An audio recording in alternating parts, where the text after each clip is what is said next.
Саламатсыздарбы балдар. Адабий окуу сабагы Жылан менен Куркулдай. Жомок 1-бөлүк. Илгери бир заманда бирин бири сыйлаган Жылан менен Куркулдай дос болуптур кыйладан. Бири кетсе жемиздеп, бири калат балдарга, арамдыкты көп ойлойт, бирок Жылан калганда. Үйдө калса Куркулдай, ичинде жок карасы, канаттууга кактырбай, багат Жылан баласы. Балапандар талпынып, темир канат болгондо, кетет алыс Куркулдай, жем таба албай болжодо. Күн артынан күн өтүп, түн артынан түн өтүп, Жылан ачка болуптур, күндү түндү күзөтүп. Ачкалыктан толгонот, Жылан жатып ойлонот, кыялында куштар жем, ысык каны шорголоп.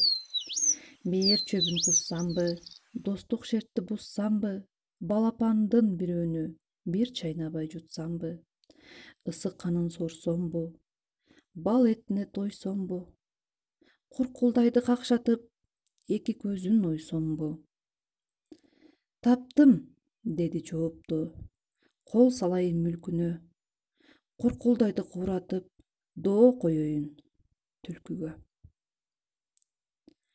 Балдар, биз бүгүн Жылан менен Куркулдай деген жомоктун 1-бөлүгүн өттүк.